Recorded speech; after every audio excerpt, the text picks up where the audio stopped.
And my friends, the Lord is with you. And also with you. Thank you. A reading from the Holy Gospel according to Matthew. Glory to the Lord. After Jesus' birth in Bethlehem of Judea, during the reign of Herod, Magi from the east arrived one day in Jerusalem, inquiring, "Where is the newborn ruler of the Jews? We observed his star at its rising and have come to pay him homage." At this news, Herod became greatly disturbed, and all Jerusalem as well. Summoning all of the chief priests and scribes of the people, he inquired of them where the Messiah was to be born. "In Bethlehem of Judea," they informed him, "for here is what the prophet has written. And you, Bethlehem, land of Judah, are by no means least among the leaders of Judah, since from you will come a ruler who is to shepherd my people Israel." Herod called the Magi aside and found out from them the exact time of the star's appearance.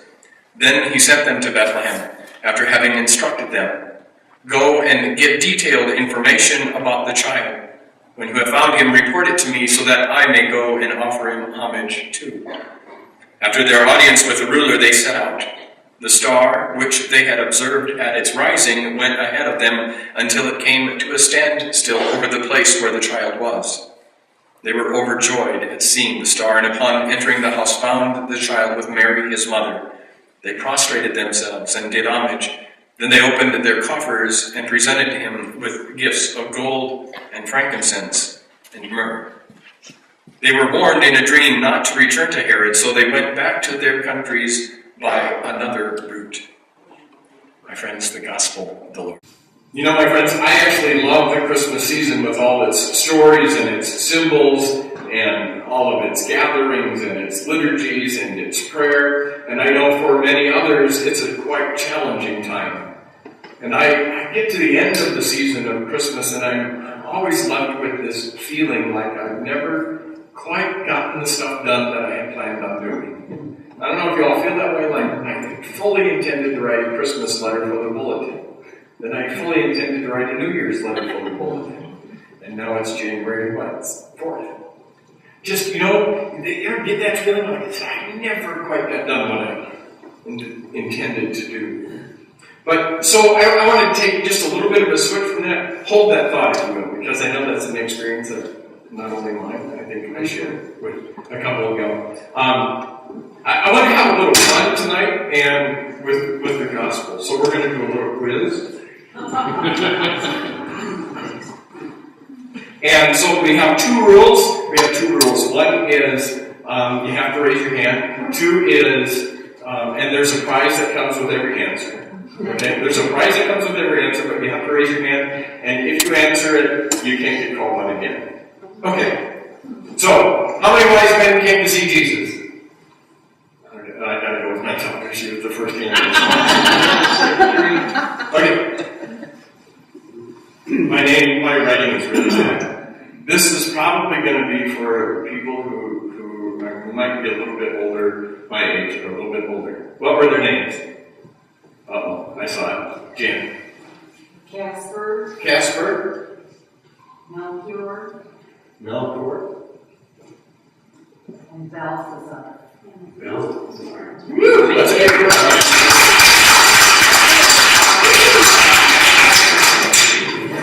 That is good. Now let's see how. Objection. I don't think that's biblical. I think that's traditional. Okay, we'll talk about that.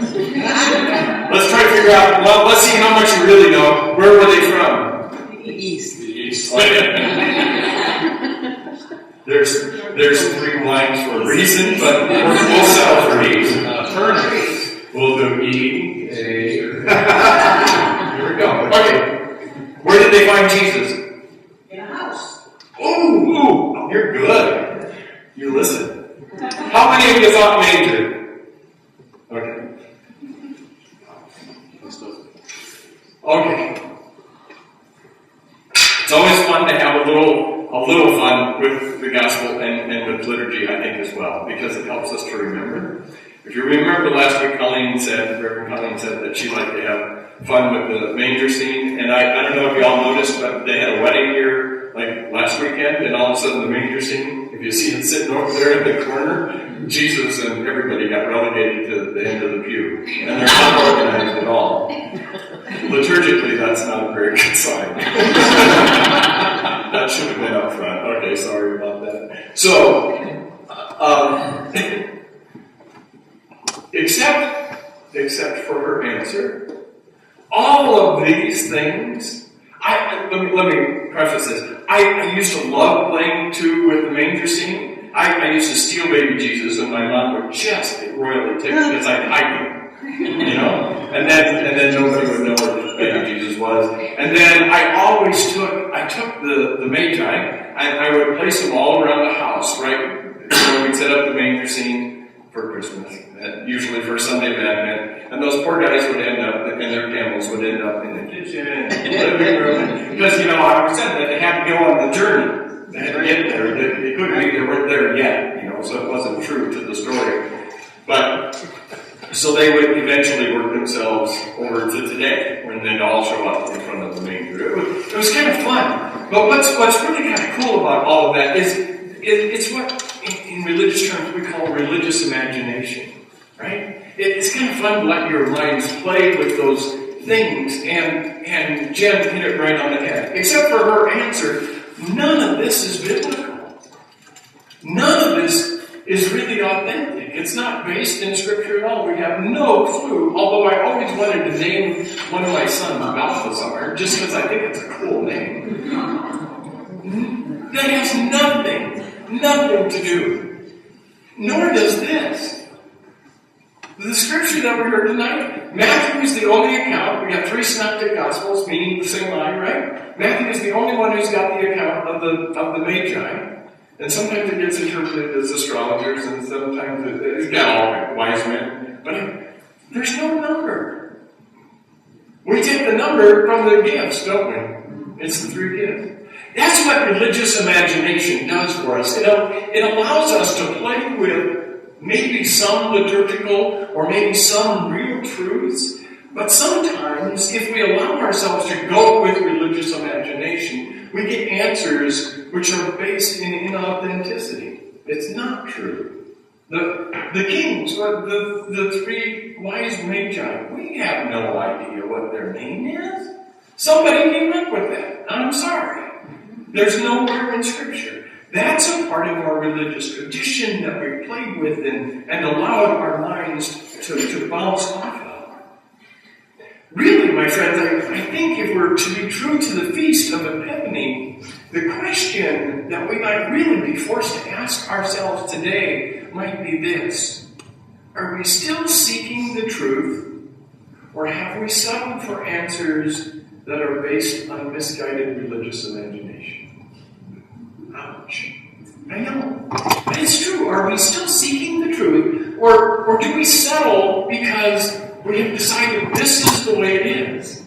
And those are the dude's names, And those are what, if we do that, if we allow ourselves, and we can, but if we do that, I wonder how much we maintain authenticity to the gospel.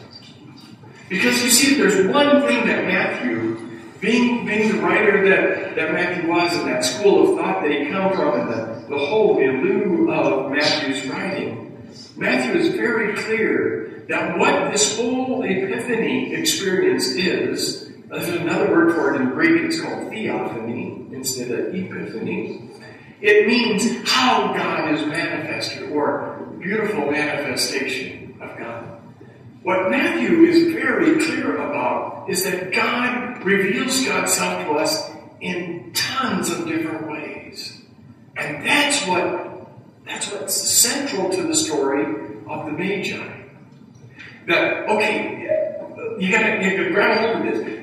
For Matthew, God reveals God's self totally different ways to totally different people to meet them where they're at. Okay? Get this. Mary, how did she get it? How did she hear about God's revelation? An angel in a garden. She was alone in a garden inside of her father's house. That's how she learns about it. How does Joseph learn about it? In a dream. So Mary's learning about it from an angel. Joseph learns about it from a dream. The shepherds learn about it from an angel with a whole host of angels around them, right? They get the big Gloria thing that we just got through singing. The Magi, they get what? A star. They get a star. And Simeon and Anna from Luke's Gospel, they get the experience of Jesus being brought to the temple. And when Jesus shows up at the temple, they finally say, the Son of God is here. So, Matthew's very clear that how people experience God and how God is made manifest in their lives varies with them and varies with their experience where they're at in life. If we learn anything, my friends, if we learn anything, I hope that we can learn that message from Matthew, that God meets us right where we're at. And that God is just waiting for us to be open to God's self-revelation. In fact, the whole of the spiritual life is a journey into that. It's a whole journey into discovering and experiencing and searching for the truth as God reveals God's self to us.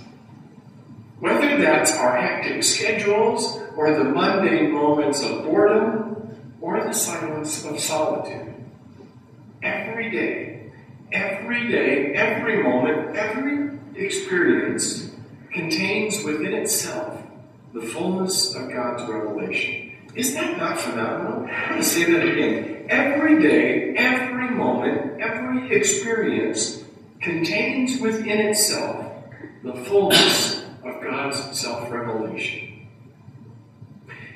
I know that's hard to grasp. Can you imagine that this moment right here, right where we're at, has everything that's needed to fully experience God? The person you're sitting next to, the person's hand you're holding, whatever it is, this moment right now has everything. It's why people like St. Teresa of Avila, St. John Chrysostom, Hildegard of Bingen, all those mystics of our society or of our world and even of our tradition, they understood it so well that they could begin to whisper just the words of a prayer and be succumb with total ecstasy or total union with God. All they had to say are two little words. And they realized that union in an intimate way so much that they couldn't continue on. Just imagine. Imagine if you and I could or come to the realization that God is there and God is here in a handshake, a hug, a smile, a good cup of coffee, a good meal. Just imagine biting into it. Something you love to eat. It's just awesome, isn't it? But we eat so fast, we run away from the experience of God that's right there in our midst. My encouragement is to revel in the joy of being alive in this moment and to allow, as best as we can, to allow whatever consumes or devours our holiness, let it slip away. And just enjoy the embrace of the divine in this moment. Because, my friends, all we're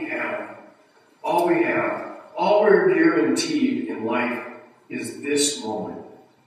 Wouldn't it be awesome if we could live that fully each and every day?